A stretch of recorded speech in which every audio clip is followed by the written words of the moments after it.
Erik ten Hag deserves more respect. Manchester United's trophy drought is officially over, and this man has done it in just under 8 months. He has ended a 6-year trophy drought. He has brought the best out of players that many Manchester United fans had deemed not fit to wear the shirt. Away fans were literally singing, "You're not fit to wear the shirt," and were booing Manchester United players. Granted, some of them are not here, but some of them are actually still here. Some of them who played in those games are in that squad that just won the League Cup. And Erik ten Hag has radically transformed Manchester United's trajectory as a football club and has truly inspired the Manchester United fan base and brought something back that we have not had in quite some time. This man deserves so much respect because he's had a lot to deal with. I think the first thing he had to deal with was all the snarky comments from the media and all the snarky comments from ex-players of Manchester United, basically saying that they preferred Poch.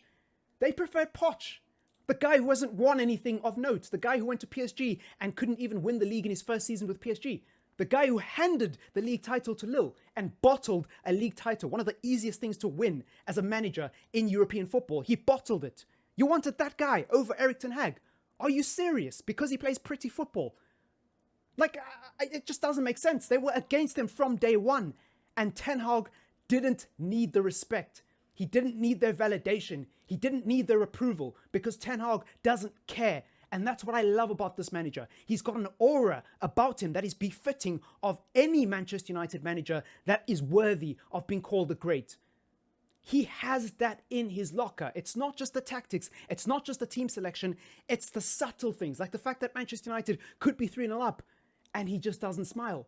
Always with the straight face. Always petulant. Always obsessed. And it's funny, because when you're a football fan and you demand the very best of your team, you get called negative. You get called toxic. But when our manager does it, suddenly it's praised. Suddenly it's a good thing. It's like, where have these people been? Are you even a Manchester United fan if you don't remember the days under Sir Alex Ferguson, where we were 3-0 up and he was yelling on the touchline, damn near almost spitting the gum out of his mouth? Whenever Manchester United were in a comfortable position and were clearly going to win the game, he was never happy. He was obsessed, relentlessly obsessed with perfection. Excellence wasn't good enough. It had to be perfect. And that's how he maintained a dynasty. And people want to turn around and call fans like me and fans like many other in the Manchester United fan base negative.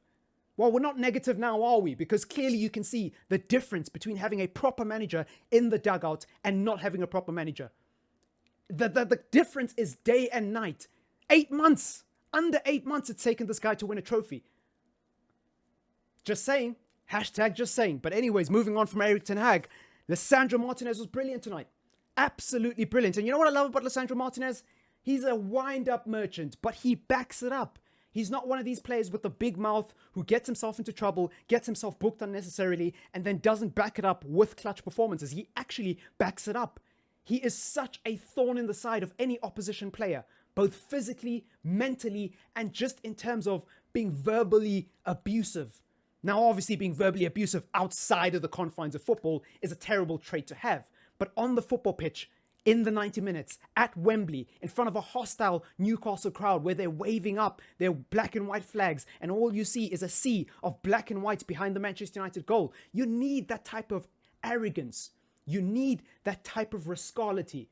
You need that asshole on your team who is going to implement the dark art of football.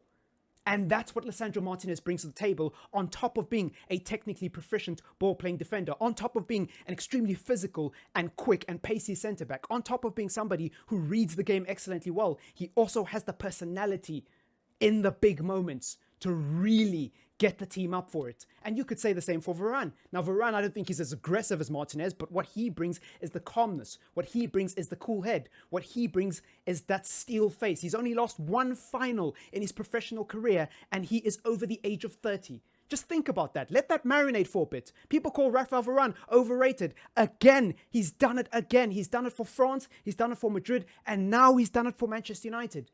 How many finals do you want this guy to win before you give him credit and say, you know what? Maybe Varane is actually contributing to these teams that keep winning finals every time he's on the team sheet. I don't know. Crazy theory. I'm just putting it out there. Another guy, Casemiro, brilliant. That's not Casemiro, that's Varane. Casemiro, brilliant. Absolutely brilliant. He is slowly becoming my favorite player at the club. If Varane didn't exist and we didn't sign Rafael Varane, he'd 100% be in first place for my favorite player at the club. What is there not to like about this guy?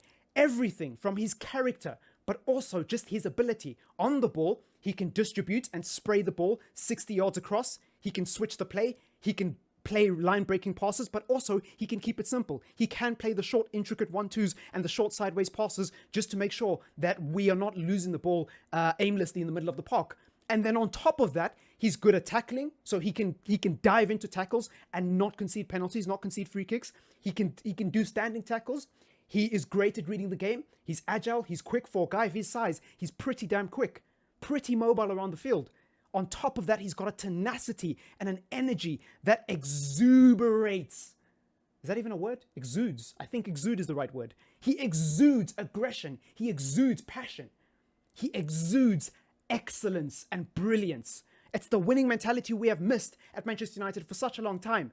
And I'm just watching the trophy celebration here. Oh man, what a great time it is to be a Manchester United fan. We've been starved of this for such a long time. And by the way, people were saying that Harry Maguire shouldn't be lifting the trophy.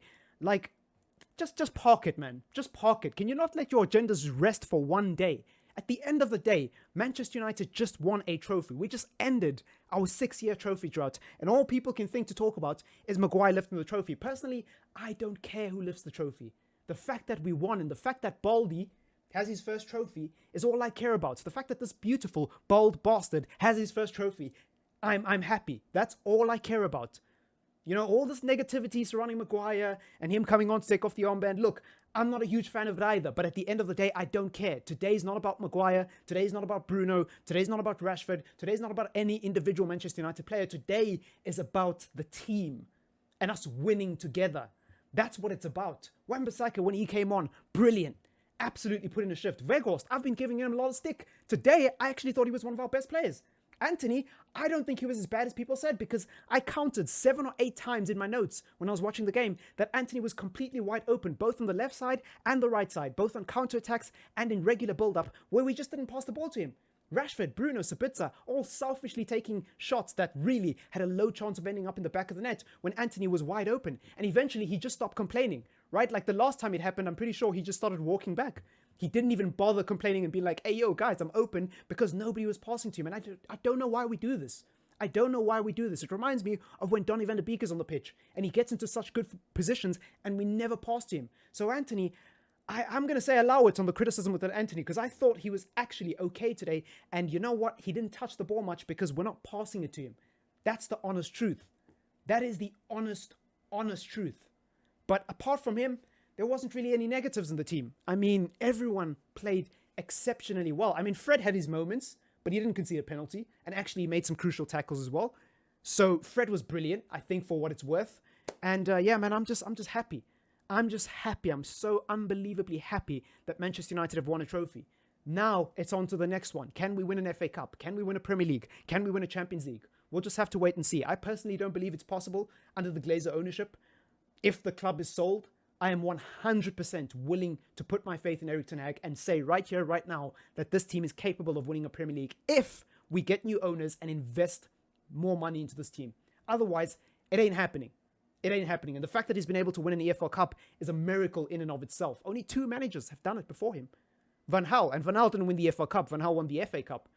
And Mourinho. Those are the only 2 managers who've won a trophy post Alex Ferguson. Now, you could count Moyes, but that was a Community Shield, so I don't really count that. Ralph didn't win anything, and obviously Oli didn't win anything.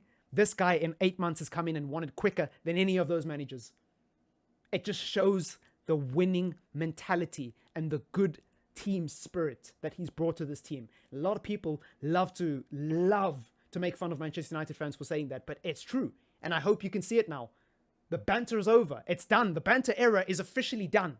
It's officially done. We've won a trophy now. I'm going to be shameless. Any Arsenal fan, any Chelsea fan, any Liverpool fan, any Man City fan, any rival fan who wants to make fun of the fact that we don't win trophies, it's done. I'm not having it anymore. Find new jokes. Find new material. It's getting old. It's getting old.